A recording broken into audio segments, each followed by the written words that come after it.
Driver weaponized a police call against a server. One signed statement and route sheet flipped the room and forced HR to rewrite policy. Like and subscribe now, and don't miss the next unbelievable revenge story. When you run a small restaurant in a country where expat staff hold residency only while your company sponsors them, every mistake can yank a life out by the roots. Rules are not abstract here. A single bad night can become a canceled visa. Late on a Sunday, my phone rang. Police had picked up Janice, one of our servers, after an officer squad walked straight to a back booth in a neighboring eatery and found her mid-embrace with a man from another kitchen on our block. Clothes were mostly on, but the man was exposed and reputations were not. The charge went down as indecent exposure. Authorities chose leniency. After stern lectures, both signed a written promise not to repeat the offense and were released before midnight. On the surface, it looked like a warning and nothing more. Yet even while I thanked the dispatcher for calling me, one line in the report needled me. Officers had moved bystanders aside and marched directly to that booth as if they already knew where to go. No searching, no hesitation, no chance, they simply stumbled on it. Accidents do not line up that neatly. Either someone inside tipped them or someone outside wanted a spectacle. In our world, a tip is not harmless. A tip can become deportation. I printed the police incident sheet, slid it into a red folder labeled Sunday night, and stared at the copy of the signed pledge. The paper said mercy. The path the officers took said design. Somewhere between those pages was a missing name, the person who dialed. By Monday morning, I promised myself I would find it. I laid the folder on my desk beside our sponsorship roster, a list of names that might as well be passports. If a jealous call had triggered the raid, it had put more than one livelihood at risk. I switched off the office light and sat in the glow of the corridor, replaying the angles, the timing, the too clean entry. Someone had aimed the police like a weapon. At dawn, I brewed strong coffee, opened a fresh pad, and wrote 3 words at the top. Find the caller. I met Janice behind a closed office door on Monday afternoon. She sat straight, hands folded, eyes clear in the way of someone who already knows the lecture. I told her the stakes in blunt terms. Our company name lives on every visa. One foolish night can become chainsaw noise through a life.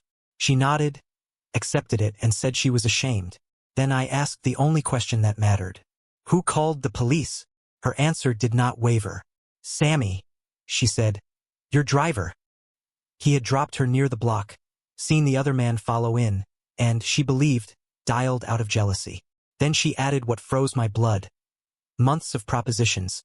One terrifying attempt to force himself on her. She had fought him off. After that, he went quiet, and she had chosen silence over paperwork. I asked why she had not reported. Janice looked down at her hands.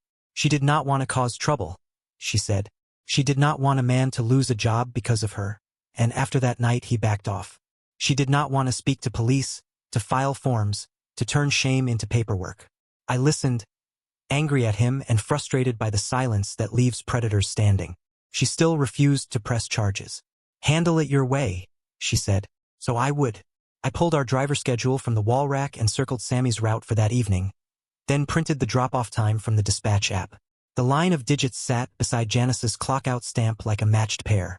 Artifact in hand, I photographed both into the case folder, driver route sheet and time clock card. Together they put him at the curb during the exact window. If jealousy was fuel, proximity was flame. On the way to the door, I paused at the corridor mirror. How had the officers walked straight to the booth without a guide? The answer kept pointing to the same face. If Sammy had turned her refusal into a police stunt, I needed to hear those words from his own mouth. What would he say when the door closed and the recorder light went red? Sammy entered with a careful smile that made the room feel smaller. You heard about Janice? I asked. He did not bother with theater. He grinned. Heard about it? I called it in. Pride rolled off him like heat from a fryer. For years he had waved photos of a young wife and lectured about virtue. Now he boasted about sicking police on a woman who told him no. I let him talk until the sermon turned into jealousy. Why the police? Not your manager? I asked. Because it is wrong before God and man, he said, chest out. No, I answered. Because she rejected you. I pushed a printed route sheet across the desk and tapped the drop-off stamp. You waited outside and watched who met her. He looked down, then up. Silence thickened. Janice told me you have been propositioning her for months, I said, and that you once tried to force yourself on her. He did not deny it. Only once. he muttered, as if frequency were a defense. My hands tightened on the chair arms. I breathed. Slow. Rage feels righteous. Documentation is stronger. I opened a blank incident statement on my laptop and typed the facts in plain language. Then turned the screen. Read it, I said, and sign if it is true. He scanned the lines and, unbelievably, set his name in neat looping letters. I printed 2 copies, slid one into the case folder beside the driver sheet, and took a photo for the record. Artifact by artifact, the story now walked on its own legs. I closed the folder, slid it to the center of the desk, and opened an airline tab on my browser without breaking eye contact. The cursor blinked like a metronome. Consequence would not be a lecture. It would have a boarding pass. The decision took no time. Collect your things, I said, voice steady. His head snapped up. Mine did not. I had already built a contingency if he confessed. I typed his name into the airline site, entered his home city, and purchased a single seat for that night. Printer were paper heat, plastic windowed envelope, mundane instruments that end a job. I laid 2 artifacts on the desk, the signed incident statement and the one-way e-ticket. Beside them, I placed a termination letter citing misconduct and reckless endangerment of sponsorship obligations. He stared from paper to door and back again.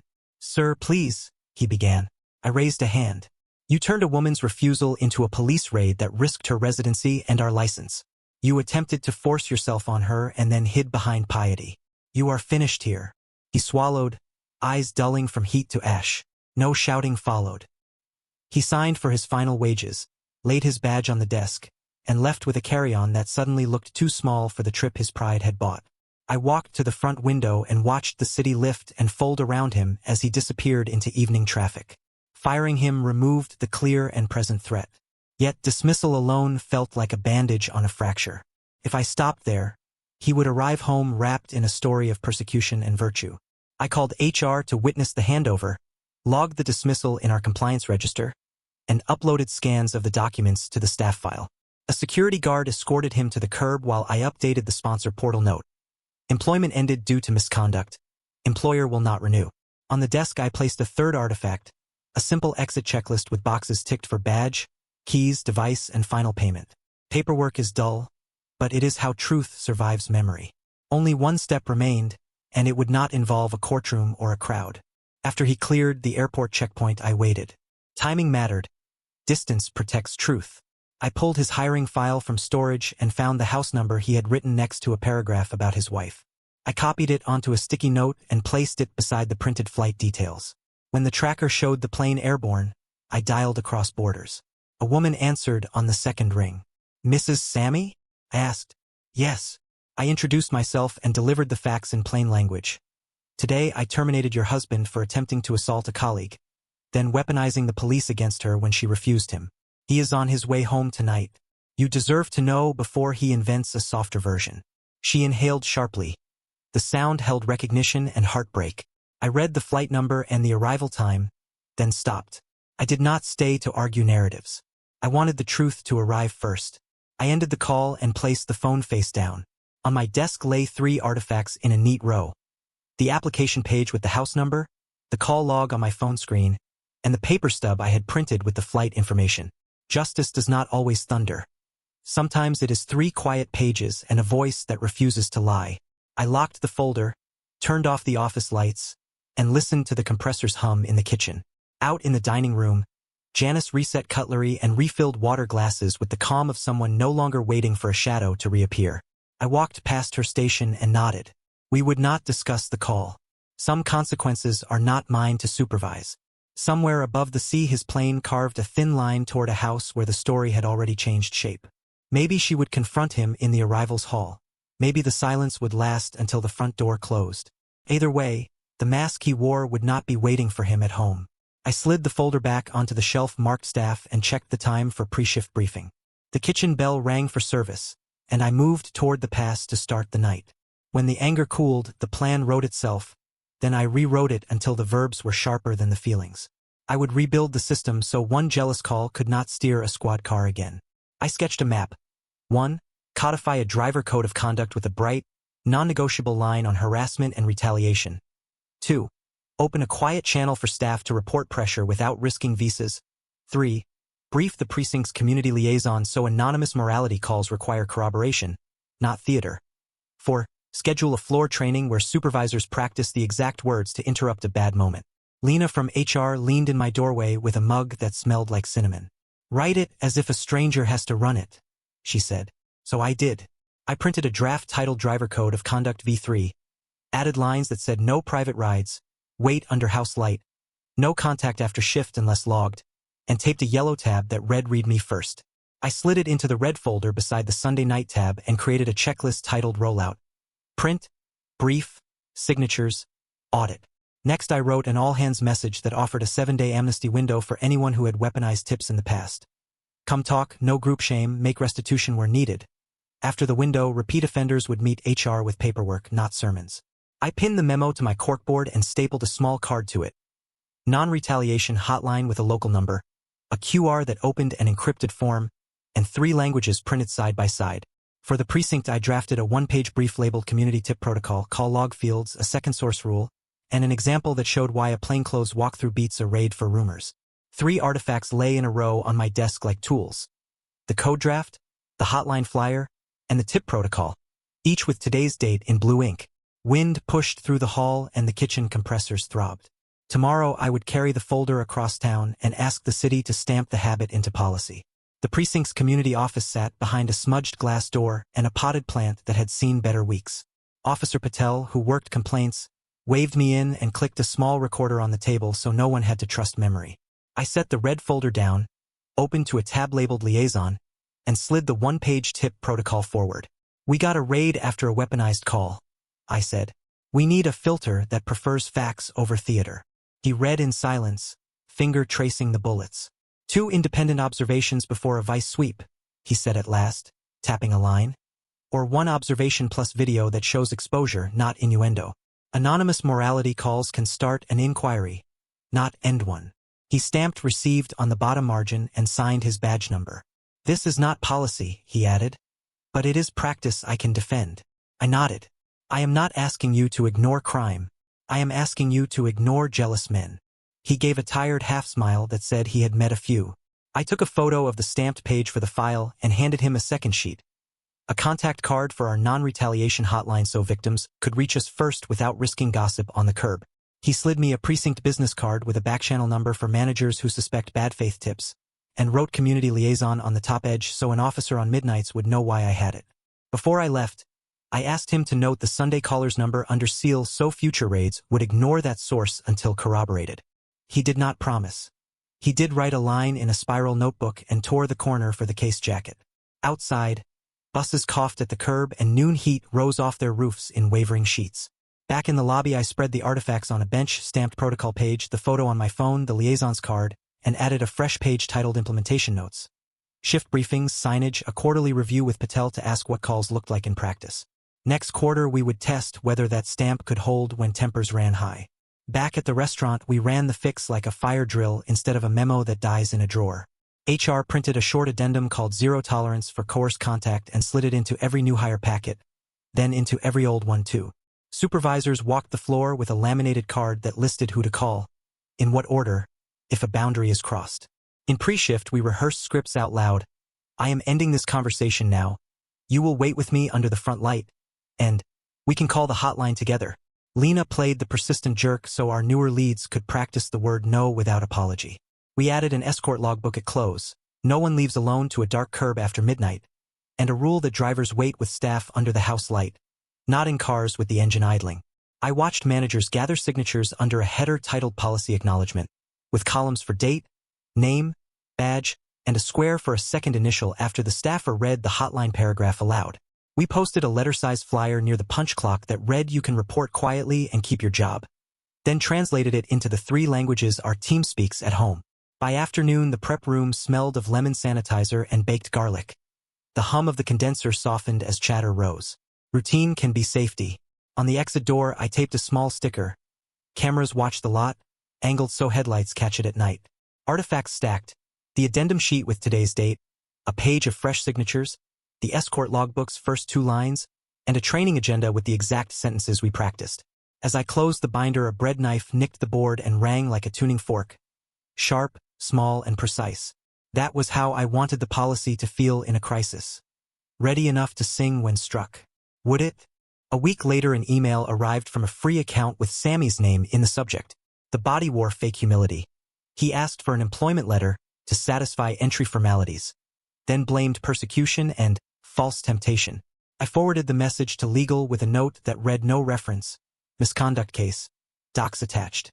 Then I drafted a reply in plain language. We do not issue supportive letters for staff terminated for misconduct. Our records reflect an attempted assault and a weaponized tip that triggered a police raid. Attached, please find your signed incident statement and the exit checklist you acknowledged on the day of termination. I added a third page, a print from our sponsor portal with a box ticked ineligible for rehire and a timestamp. He wrote back in minutes from the same address, now angry, now pious, now bargaining. I did not answer. I printed the thread and slid it behind the tip protocol.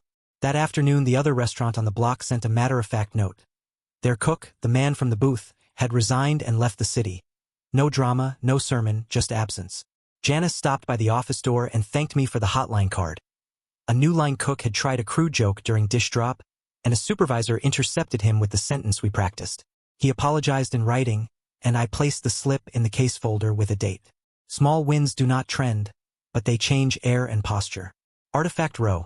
The email thread, the portal screenshot showing ineligible, and the supervisor's incident slip with a scribbled apology and the words, "I will not do this again." Consequence is not always thunder. Sometimes it is 3 neat pages and a joke that dies young. The next test would come sooner than I thought. I kept the red folder labeled staff on the shelf above the pass, spine out where my eyes land during rush. Inside are dull papers that kept a woman's life from turning to splinters. A code draft with blue ink initials, a hotline flyer with a folded corner, a stamped page from a glass office, an exit checklist that returned keys and badge, and a number on a wife's address line I do not plan to dial again. The compressors still hum, knives still ring against boards, and the front lights burn a little brighter at close. The change is not heroic. It is repeatable. In the calendar, a small square now reads Patel, quarterly check-in. In the binder, a signature page titled Policy V3 shows every name from Dish to GM. The escort logbook is turning into a habit line by line. 2 signatures at 0110, a driver's note about a stray dog by the curb, a supervisor's initials when she waited with the host. Lena asked me once, "Do you think this is overkill?" I shrugged. Overkill is a raid for a rumor. This is oxygen. She nodded and taped another hotline card to the back door. I do not know what waited for him at arrivals. I do know this, in places where visas tie to employers, anger is a weak tool and documentation is a strong one. Mirror the bad rule and make it serve the people it was hurting. Offer a fair off-ramp once, in writing with a witness. When the line is crossed, reveal the receipts in the right room and keep the circle small. No mobs, no theater, just the page that holds. That is how you turn a spectacle into process and a wound into a guardrail. Weeks later, when the condenser kicks on and the lights buzz, I still touch the folder's spine before pre-shift as a promise to my staff. The cardboard is warm from the past lights, and the Sunday night tab peaks like a red tongue reminding me why we wrote all this down. What would you do if someone tried to weaponize the police out of jealousy at your workplace? Drop your thoughts in the comments. Thanks so much for watching. Don't forget to like, subscribe, and turn on the bell so you never miss the next story.